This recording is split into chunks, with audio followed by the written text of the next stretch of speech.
Hello, everyone, and a very warm welcome back to my YouTube channel today. It is great to have you here. Today, we're covering the case of Jennifer Dulos. Jennifer Faber, as she was known by her maiden name, grew up surrounded by comforts that most of us would describe as luxuries. Her parents, Gloria and Hilliard Faber, hadn't been able to enjoy those comforts during their own childhood or teenage years, so they wanted not only to give their daughters everything, but also to keep them protected from all the dangers in the world. This obviously had a huge influence on Jennifer, who grew up completely unaware of the bad things that could happen. That being said, let's talk a little bit about her parents.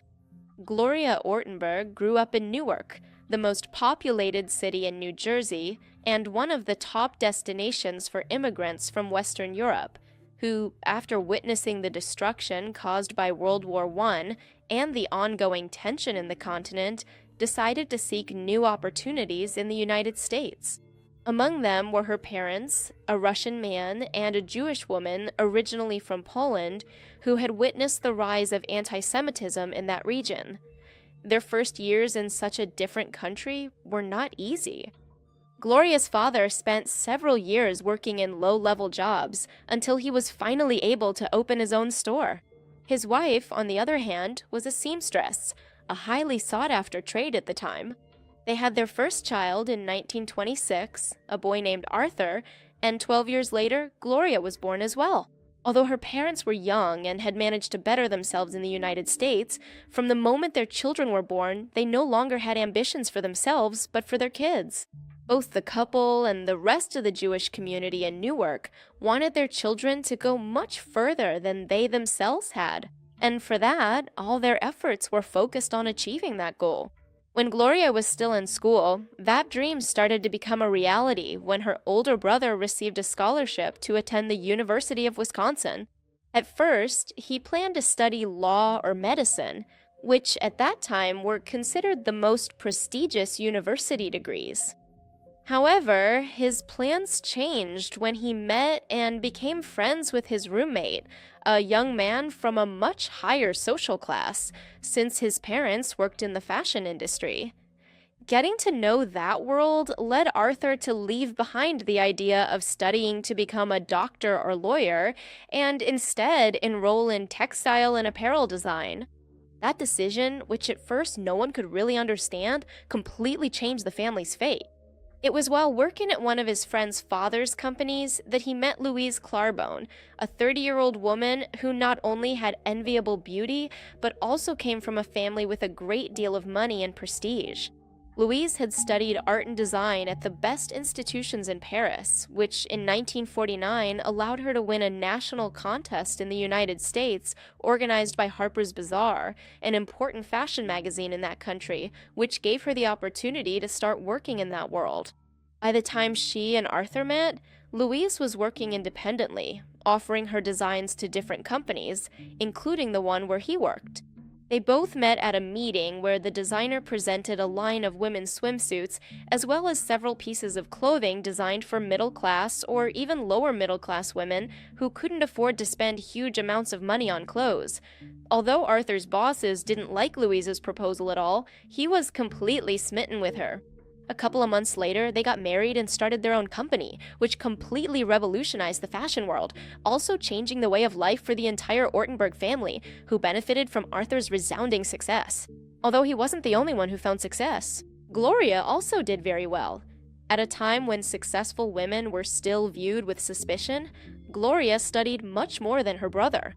She earned a bachelor's degree at Rutgers University in New Jersey and went on to complete a master's and a doctorate in education at Columbia, becoming a leading figure in early childhood education, even serving as the director of a specialized university program. In 1957, while working there, she met Hilliard Faber, and it was love at first sight. Hilliard, also from a Jewish family, had grown up in Rahway, another city in New Jersey known for being a place full of factories. Coming from a somewhat more humble background than Gloria, after finishing high school, Hilliard decided to join the military, specifically the Air Force, where he spent 2 years serving as a pilot in Alaska. When he was discharged and taking advantage of the benefits granted to veterans, he enrolled at New York University, where he studied business administration. Thanks to this, he landed a job at Chase Manhattan Bank, which was not very common.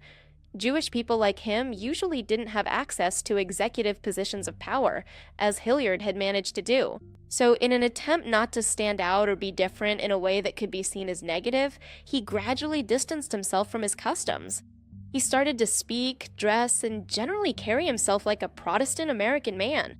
This desire to be a Jew who could blend in as an American citizen was an idea that Hilliard, without realizing it, passed on to his daughters.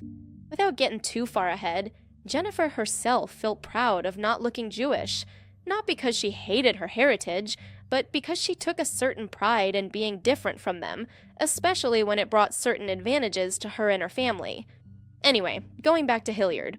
Although over the years he looked and acted less and less like a Jewish man, Hilliard was always clear about his origins, and even though he had never been extremely religious, every year he made generous donations, not only to the temple he had attended his whole life, but also to several Jewish organizations that looked after the social welfare of their people.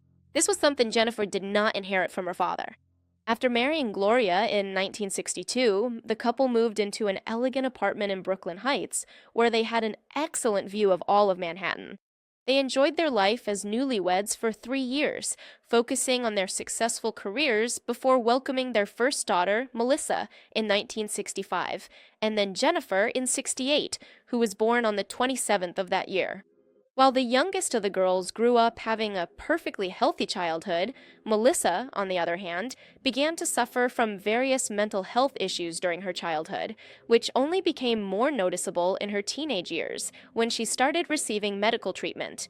It was around that time that Hilliard's work life also became complicated, when he was accused of unethical management of his division at the bank where he had worked for several decades. The lack of support from the other senior executives at the bank felt like a betrayal to Hilliard, who, after clearing up the situation in October of '74, resigned from his position as vice president to start his own business, Hilliard, Faber and Company, a financial services company that offered to act as an intermediary in multi-million-dollar transactions between banks and investors. It was with this company that the Fabers literally became multi-millionaires. Jennifer, who had always been closer to her father, would later recall being fascinated during those years by the way her mother dressed so elegantly whenever she and her father went out to a party or dinner away from home. Being just a little girl, Jennifer dreamed of that life and made up all kinds of stories with her dolls in a house designed especially for them, which had cost several $100s.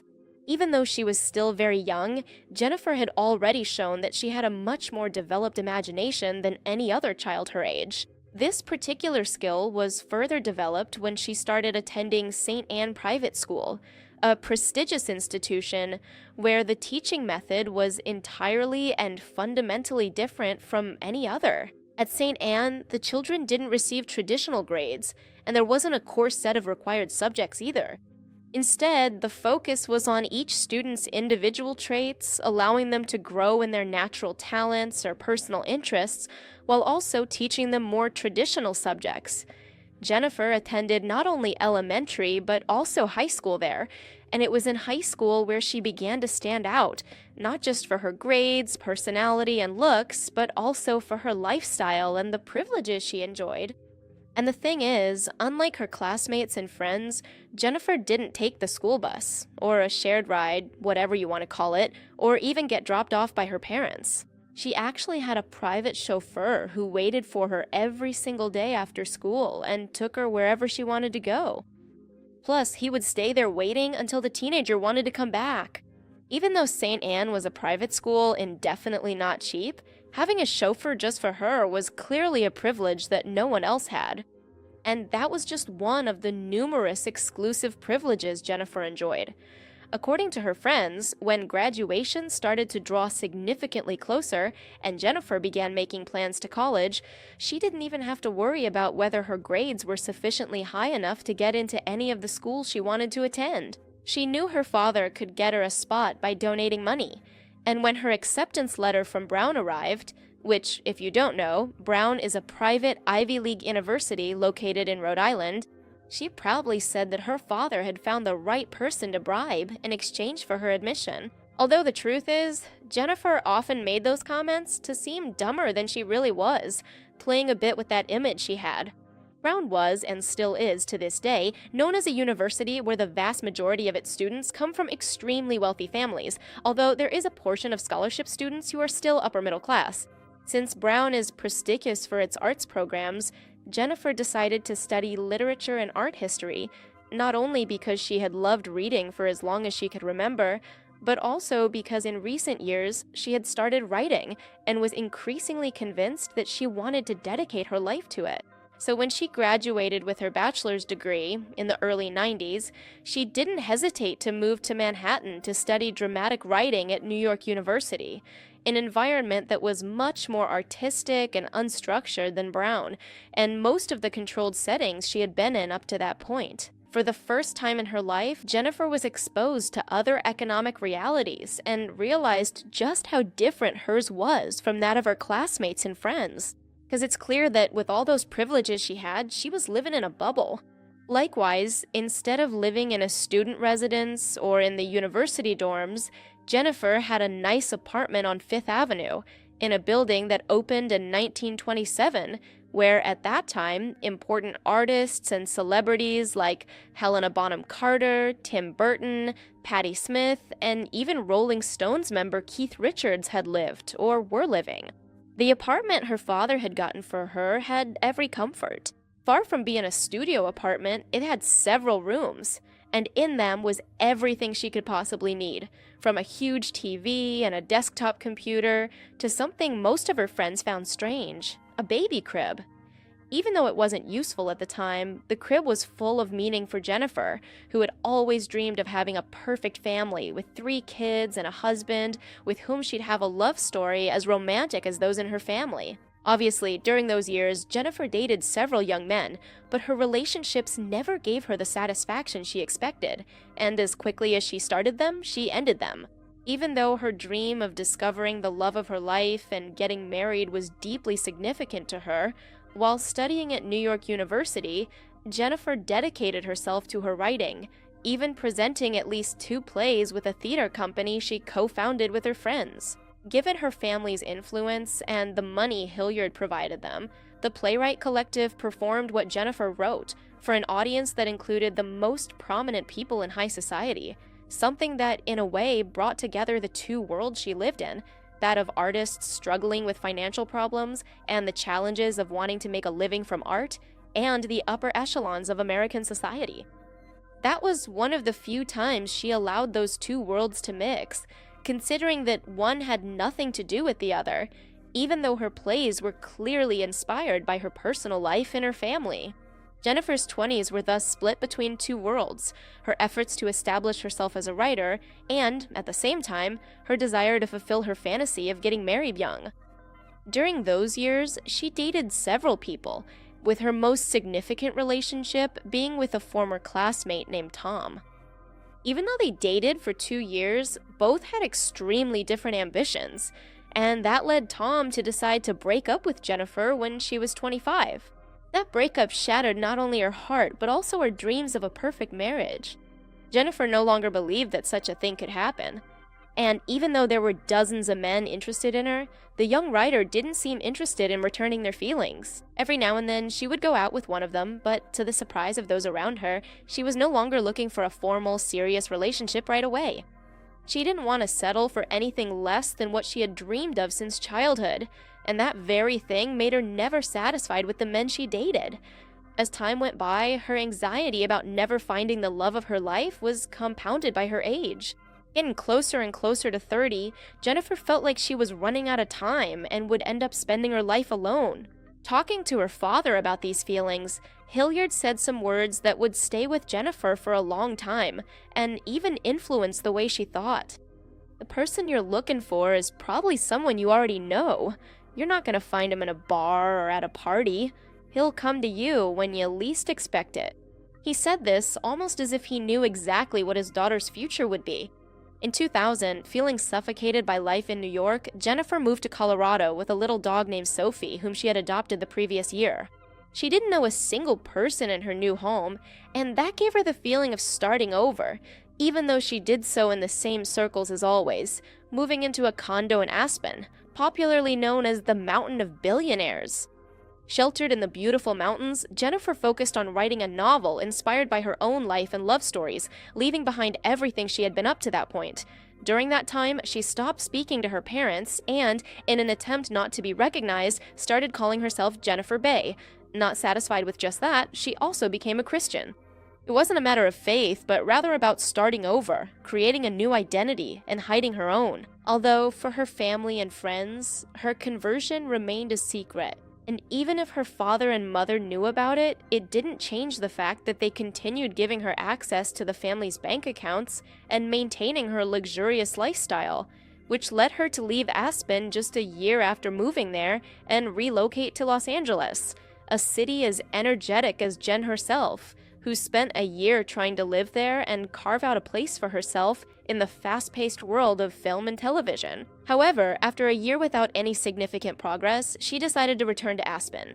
The next major event in this case happened in December 2003, right after Thanksgiving. Jen, or Jennifer, had traveled to New York to spend the holidays with her friends when a storm prevented her from returning home to Aspen. As fate would have it, Fotis Dulos was staying at the airport hotel, and at first, Jennifer didn't recognize him. Fotis, a short man but clearly attractive, was born in Turkey, but his family was entirely Greek, so he lived in Athens until he was almost 20 years old. He moved to the United States in 1986 to attend Brown, where he and Jennifer first met, although at that time, neither of them paid much attention to the other. Naturally, the different paths they chose for their lives only drove them further apart. While the writer surrounded herself with artists, Fotis had decided to go into business, pursuing a master's degree in finance at Columbia Business School. By the time Jennifer and Fotis reconnected, neither of them was going through a good time. Sophie, the little dog Jennifer had adopted years earlier and considered her daughter and part of her family, had sadly passed away suddenly, which had clearly left the writer deeply affected. Meanwhile, Fotis was facing the end of his marriage to Hilary Vanessa Aldama, a Brown University graduate 10 years younger than him, whom he had married 3 years earlier in Athens before returning to the United States, where he opened the 4 Group Inn, a real estate company in Connecticut specializing in luxury homes. Although we don't know much about his relationship with Hilary, after 3 years together, their marriage was in serious crisis, which had led Fotis to spend Thanksgiving traveling with a close friend instead of celebrating it with her. The reunion at the airport hotel was undoubtedly a special moment for both of them, so after talking for quite a while, Jennifer decided to give her phone number to the real estate agent. Although Fotis had seemed attractive to her in college, that perception had definitely changed over the years they hadn't seen each other. For the writer, running into him promised the start of an exciting new story. However, the message or call she was so eagerly waiting for from him didn't come until several weeks later, when on January 13th, 2004, Fotis sent her a pretty simple email that said, "Test, are you there?" According to what he explained to her later, during those weeks, he had lost Jennifer's number, so he had spent all that time trying to find some way to get in touch, something she found incredibly romantic. She still remembered the words her father had once told her, that the love of her life was probably someone she already knew. Jennifer already knew Fotis, and the email had reached her when she was at home, just as her father had said. For her, that was clearly a sign, and from that moment on, they started exchanging emails constantly. Although Fotis had forgotten to mention the small detail that he was still married, when Jennifer found out, she didn't hesitate to confront him, so Fotis explained that he hadn't told her because of the state of his marriage. He excused himself by saying that their relationship was practically over due to the age difference between them and the different things they wanted. Without saying it directly, Fotis hinted that he wanted children, and his wife did not, something that did not go unnoticed by the writer. Even though it was extremely important to Jennifer that Fotis wanted to have children, she wasn't willing to be the mistress of a married man, so they stopped talking for several weeks, until March 1st, 2004, when the real estate agent called her. He had started the divorce paperwork, and a week later, they met in Aspen to consummate their love. Fotis's divorce became official in July of that year, while he and Jennifer began a relationship that they made official quickly. On August 28, 2004, just a month after officially divorcing his first wife, Fotis and Jennifer had a civil wedding in Manhattan. Both were eager to start their life together. The writer was already 36 years old and didn't want to wait another second to have the life she had always dreamed of and start her own family. She was so excited about her new life that the moment the ceremony ended, Jennifer began the process to change her last name to her husband's and get her documents with her new name. Jennifer's parents weren't happy about how rushed the wedding was, so they decided to throw a party to celebrate it in February 2005. Although, according to the guests, it seemed less like a party for the couple and more like an event for Hilliard and Grace Faber to enjoy themselves. Jennifer's closest friends hadn't even been invited, but that didn't seem to bother her. On the contrary, she was more focused on the life she would begin right after the honeymoon. Since Fotis's company was in Connecticut, Jennifer moved with him into the house he had previously shared with his first wife, located at number 10 Sunrise Drive, in the suburb of Canton, a place mostly inhabited by well-off families, just like the kind Jennifer dreamed of having. Even though it was a little strange to have to live in the house that Fotis's ex-wife had chosen and decorated, the writer didn't object. She was convinced that she needed to be a devoted wife, dedicated to caring for and supporting her husband in his projects, which included convincing her father to invest in Fotis's company. With his father-in-law's money, Fotis turned his business around. Instead of just being a simple real estate company, he started buying land in upscale suburbs, working with an architect to design and build a house, and then selling it and keeping the profits. In her role as a devoted wife, Jennifer had no problem starting to work for 4 Group Inc. as an executive, taking charge of making some aesthetic decisions about the house designs, doing copywriting for the ads, and also talking to the most important investor, her father. Suddenly, Jen had left professional writing behind completely. In her office, she used to write in her journals as a way to keep that very important part of herself still alive. But that was the only thing. She was completely committed to her new life with Fotis and their projects. Giving up writing wasn't the only thing she abandoned for her new husband. From the beginning of their marriage, Jen started to lose touch with her group of friends, especially the men. Fotis was a jealous man. To Jennifer's friends, he was the typical cheater who thinks everyone else is just like him, so he saw every man his wife interacted with as a threat. Some of her friends who stayed in touch even witnessed a few arguments between the couple. And while it wasn't the argument itself that caught her attention, it was Fotis's aggressiveness. He literally spent 10 minutes listing Jennifer's flaws and emphasizing what a bad person she was. On top of these warning signs was the Greek man's aggressive driving style. Not only did he drive erratically, but he also had no problem getting into extremely heated arguments with other drivers. For Jennifer's friends, all of this was a clear warning sign, or what we would now call red flags, that their friends seemed to deliberately ignore, or at the very least, didn't realize were there. Jennifer was so focused on living out the dream of the perfect American family she'd had since she was a child that she didn't care about her husband's obvious flaws, even when they could be dangerous to her well-being. Instead, she focused on the next item in her dream, having children. At 36, getting pregnant wasn't so easy. And since Jennifer didn't want to waste any more time, she decided to go straight for in vitro fertilization, the most expensive treatment at the time. By August 2005, a year into her marriage, Jennifer became pregnant with twins, which made married life even more tense. During Jennifer's first pregnancy, Fotis was hardly ever home, spending more and more time at the office, or, according to him, on business trips. It was during that time that the writer realized for the first time that she hadn't married the ideal man. And along with that realization came the awareness of how many things she had left behind, like writing. In her personal journals, Jennifer expressed these disappointments and how from the very beginning she pretended to be someone she wasn't with her husband, setting aside her own needs and desires, like writing. Even though Jennifer was already unhappy at that point, she didn't separate from him or tell anyone around her how she felt, and she kept up the act of being the perfect family, giving birth to her sons on April 20th, 2006, two boys they named Petros and Theodore. When all three were discharged and returned home, the couple had their first argument when Fotis wanted to show Jennifer a new addition to his collection, but with her babies in her arms, she was much more interested in them. This, which might seem obvious, sparked a huge argument between the couple. Fotis couldn't understand how Jennifer considered their children more important, and in a fit of jealousy and complete immaturity, he packed his bags and threatened to go to Greece if his wife didn't give him attention. She didn't have a husband. She had a third child. This was a threat he would use over and over again throughout the years to manipulate her. If their marriage had already changed with the pregnancy, it changed even more after the birth of their first two children.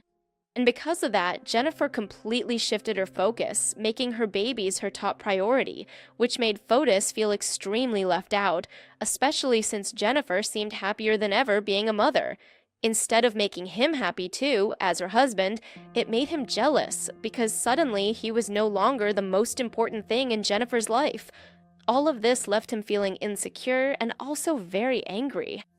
Things didn't get any better when Fotis started to lose the favor of his in-laws, beginning with a lunch where he announced that he wasn't going to raise his children in the Jewish faith. It was also at that moment that Hilliard and Grace found out their daughter had converted to Christianity. To them, it was her husband's fault that Jennifer had changed religions, and furious that their grandchildren would be raised away from Jewish values, they even threatened to stop investing in Fotis's businesses and to revoke Jennifer's access to the family's bank accounts.